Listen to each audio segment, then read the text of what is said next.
Hi everyone, this is Mike here with Inaka Software. Wanted to set up a nice little quick video and show you what it looks like to use Computer Cuisine on your iPad. Now, in my previous video, I showed how you can actually get your recipe collection onto your device, either your iPad or your iPhone.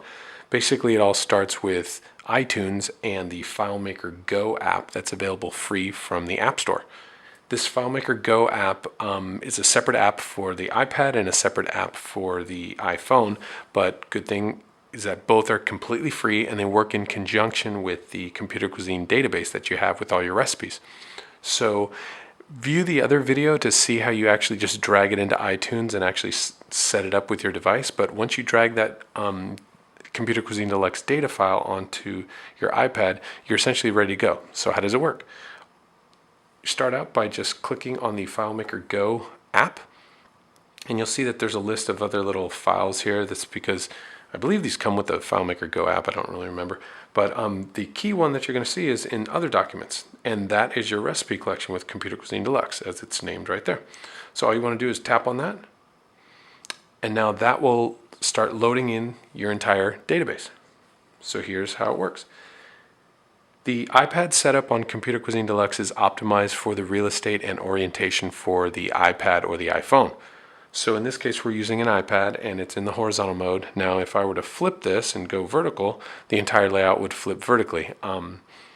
Normally I would show you this, but I sort of have the camera on a tripod set up so that you can see this, and if I rotate it, it's going to throw everything off. So I'll rotate that in a second. But what I really wanted to show you was just little benefits that you can see by having it set up with optimized layouts for the iPad. You'll notice that you don't have all the buttons at the top. You don't have like heavy borders and things, because you really want to maximize that real estate for the iPad. So the menus that you have down here are much smaller, little icons, but quick recognition for little tasks that you want to do, such as find, list, search, that sort of thing, email. Now, if you'll notice, when you see a recipe, you might have really long ingredients or a long method. That's fine. So what you have here is a scrollable window, and that allows you to scroll just like you would scrolling on your desktop computer. But a key difference is that we are not in the editing mode here at all. We're just in the viewing mode.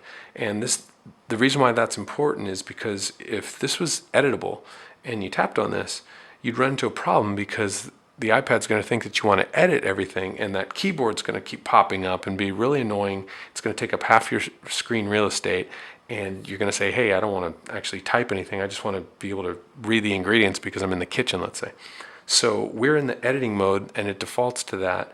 We're not in the editing mode, we're in the viewing mode, and it defaults to that, and that's intentional, because whether you're in the kitchen and you want to just reach for a recipe and be able to scroll through the ingredients, that sort of thing, you want to make sure you're not in the editing mode and you're in this nice layout that's set up for your iPad. So you will see that there's a little lock over here in the corner, and that's the pinch to zoom. So on the iPad, you know how you can pinch to zoom and you can move things up and down, and that sort of can get, it's a benefit to zoom in on something. You say, hey, I want to read this method really big. Okay, that's great. You can move that method really big and go over there and use that in the kitchen. But in certain cases, when you're scrolling around, that may be an annoyance. So really, you have an option here. Excuse me. If you click on the little padlock, where now it's activated and now it's not. So now we're not able to do that anymore. And again, that's intentional, because you want to sometimes be able to lock that out so that it's not annoying when you're reaching for something or trying to scroll and it thinks you're going to zoom or something like that. So that's a little feature that I added right there. Now, if you go to the list menu, you'll be able to see a nice list, just like you would in the desktop version, of all your recipes. And it has little icons over here, just like in the desktop version, where any recipe with a photo that you've added yourself will have a little photo icon. You'll also have little filled in hearts if they're your favorite recipes. You can print checked. If you have an iPad that's capable of printing, you can go ahead and, just like in the desktop version, tap certain items, certain recipes to print, and then you can do batch printing that way. And let's see, let's just click on good old amaretto sour. Click on this, and you can obviously email this to a friend just by clicking the email button. and go from there. Now the last thing I wanted to show you is the shopping list feature, because this is really good for both iPad and iPhone in particular, because on the go, whether you have network capabilities or not, you can still generate shopping lists based on your entire recipe collection. So maybe amaretto sour is the best one to choose. Let's go with apple cake, okay? Let's say we wanted to make this apple cake, and we're gonna go ahead and, this is a default photo, by the way. But let's say we wanted to make an apple cake, and now we're about to head to the store. Well, if you want to do the shopping list feature, all you have to do is click on the little add to cart button right there. And so now we've seen the ingredients listed here that are from this particular recipe. You can click on recipes and you'll see, okay, this grocery list is now made up of apple cake. So let's go back to ingredients, and we can go through and say, okay, I need some baking soda. I don't have baking soda.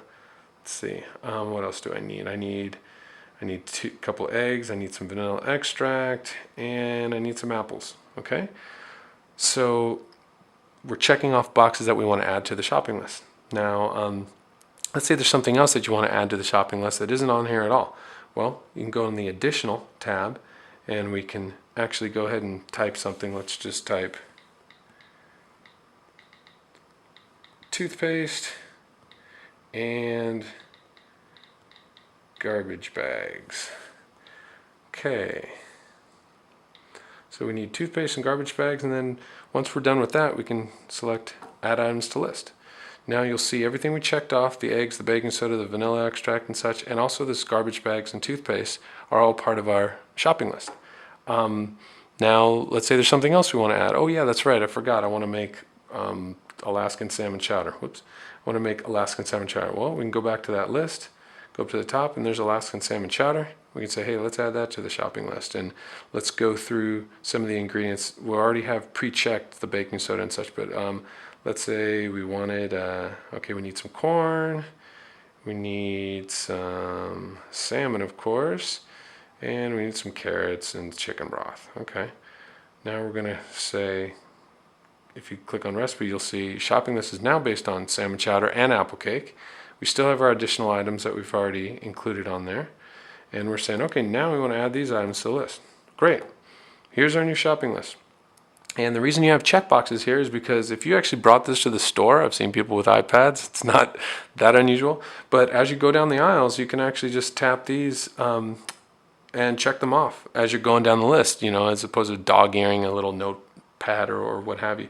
So that's a way to do it. Another way is simply you could email that list to someone and just click email list.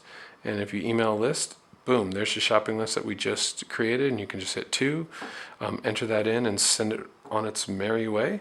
Otherwise, you're pretty much all set. Here's your shopping list, and it works again in the vertical orientation as well, but this is just a horizontal setup. So what I'm going to do right now is I'm going to just pause it just so I can reset up the camera so that you can see what everything looks like in the vertical orientation. Okay? Okay, so I've moved the camera, I've moved the iPad in the vertical orientation, but it's still going the wrong way on purpose. I tried to lay it as flat as possible so you can see the flip in action. So what I'm going to go ahead and do is actually click on a recipe, because it'll just be a little bit easier to see. Then I'm going to tilt it forward, and when I do this, it should hopefully you see this on camera. Boom, there you go. So now it flipped it into the vertical orientation, and again, you get to see the same amount of content here. It's just formatted perfectly for the iPad now in a vertical orientation. So again, you can still tap on your ingredients and scroll through them. You can still do the exact same amount of functions. Your menu options here haven't changed, and everything's pretty much exactly the same, but you now get to utilize that full vertical orientation so that you're not losing anything. It's not cropped off and such.